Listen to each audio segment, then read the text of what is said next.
Hell's Diary 5, The Bone Orchard. January 15th. Hell shifts when you're not looking. Places that shouldn't exist appear without warning, and paths you've walked 100 times lead somewhere else entirely.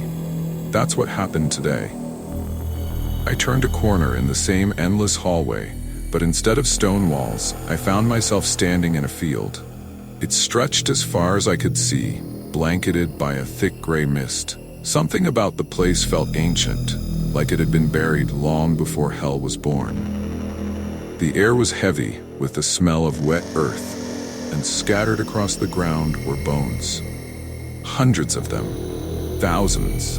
They poked through the dirt like pale roots, cracked and brittle, as though they'd been growing there for centuries. I've never seen anything like this. I don't think I'm supposed to be here. January 16th. I wandered the field today, picking my way through the bones.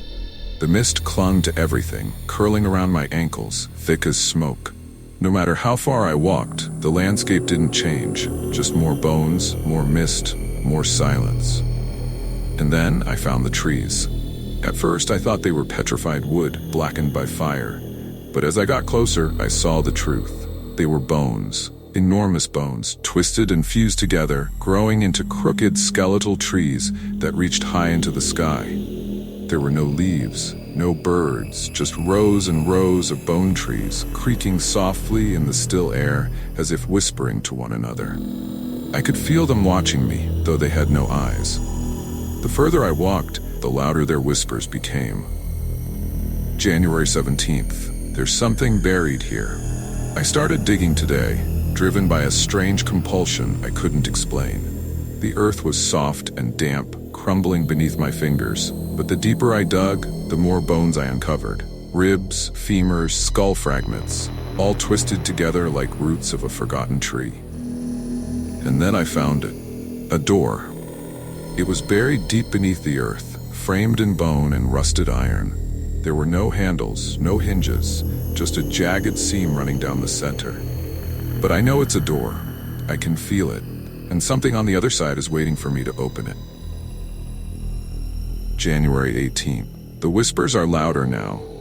They echo through the bone trees, a constant hum at the back of my mind, like the distant buzz of insects.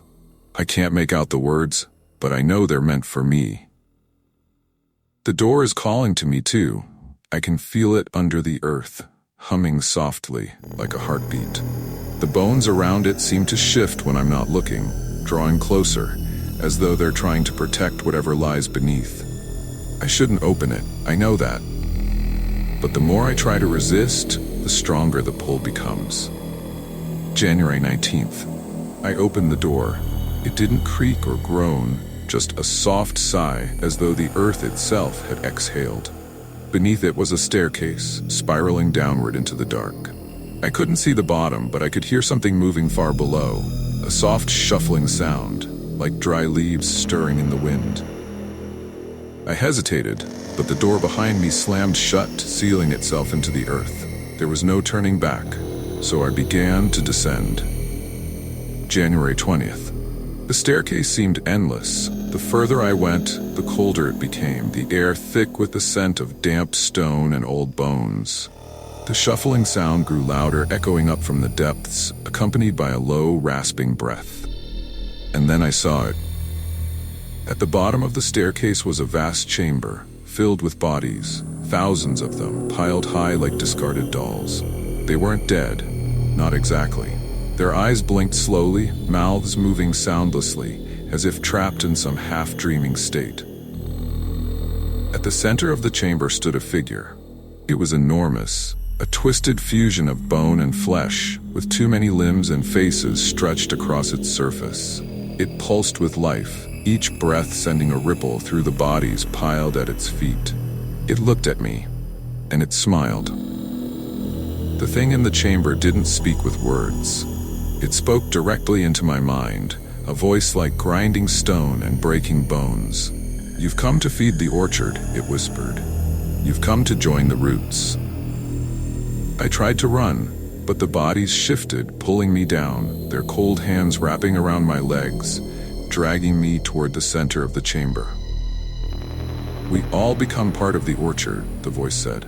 We grow, we consume, we never die.